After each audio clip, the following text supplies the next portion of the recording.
मैं तुम्हें बताता हूं हमारी मोहब्बत मेरे आका से क्यों इतनी ज्यादा है, क्यों इतनी ज्यादा है कि एक वजह बताता हूं।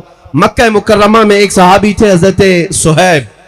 हजरत सुहैब ये जवान थे, इनकी उम्र 25 से 27 साल की, और इनकी जवानी का हाल ये था कि निहायत ही उम्दा और महंगी खुशबू इस्तेमाल करते।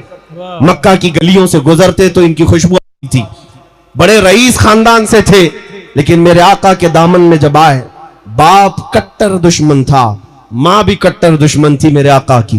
वो नहीं चाहते थे कि सुहैब हमारा मोहम्मद सल्लल्लाहु अलैहि वसल्लम के साथ जाए, इसलिए कि रसूल पाक के सहाबा में अक्सर गरीब थे, एक अमीर का बेटा कैसे आ जाएगा। माँ बाप रोकते रहे, लेकिन ये मोहब्बत बढ़ती ही रही। एक बात याद रखे, दीवानों का हाल ही ये होता है, जब जब इन्हें हुजूर से रोका जाता है मोहब्बत में इजाफा ही होता जाता है। सुभान अल्लाह। हमने देखा है मोहब्बत में इजाफा ही होता जाता है। उस सुहैब को माँ भी रोकती रही, बाप भी रोकते रहे। वक्त ऐसा आया कि बाप ने धमकी दी कि अगर तू वहां जाना ना छोड़ेगा तो तेरे साथ मैं बहुत बुरा सलूक करूंगा।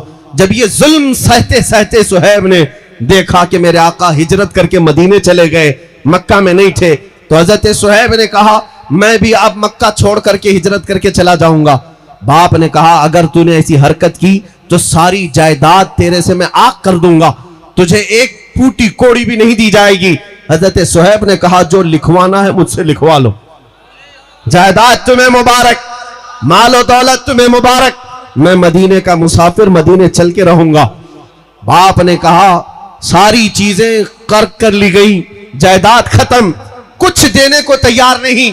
सुहैब तन्हा सिर्फ बदन पर जो कपड़े पहने थे निकल पड़े मदीने के रास्ते पर।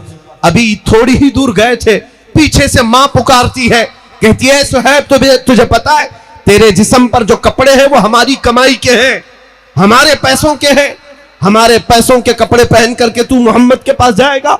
हजरत सुहैब वापस घर आए, उन कपड़ों को भी उतार दिया और टाट के कपड़े, गोनी का लिबास अपने जिस्म पर डाल दिया और कांटों से बटन बना करके उन्हीं टाट के कपड़ों में वो मक्का से हिजरत करके निकल पड़े। उन्हें कोई चीज रोकने वाली नहीं थी। सुहैब जब अपने घर से हिजरत करके निकले, इतने पर भी बस नहीं हुआ, उनके जालिम बाप ने पैसे दे करके मक्का के बड़े बड़े गुंडों को बुलाया और कहा कि मेरा बेटा मदीने के रास्ते पर है, जहां मिलेगा खूब मारो, इतना मारो कि जख्मी होकर वापस वो हमारे घर आ जाए। पैसा लेकर के गुंडे आए, बीच रास्ते में सुहैब तन्हा थे, तन्हा उस आशिक रसूल को गुंडों ने घेर लिया। कभी कोई इधर से नोचता है, कभी इधर से नोचता है, मुक्के मारे जा रहे हैं। वो तन्हा मेरे आका का गुलाम मुकाबला तो करता रहा, लेकिन इतने मार खाया, इतने मार खाया कि नाक पूरी फट गई और खून जारी हुआ, जख्मों से पूरा चेहरा सूज गया, घुटने फूट गए, जगह जगह जख्म हुए, थक हार करके जमीन पर लेट गए। उन गुंडों ने कहा चल वापस मक्का चले जा, इसी में तेरी आफियत है। सुहैब ने कहा अब तो एक बार मैं छोड़ चुका, मौत आएगी तो मेरे मुस्तफा की तलाश में आएगी, इस रास्ते में ही आनी है तो आ जाए। वो भी थक हार करके चले गए। ऐ मेरे अजीजों, ऐ दीवानगाने इश्क मोहम्मद, दुनिया आज भी तुम्हारे साथ यह हशर करने को तैयार है। इन जालिमों को बता देना मॉब लिंचिंग तुम करके किसी आशिक के इश्क को कभी नहीं छीन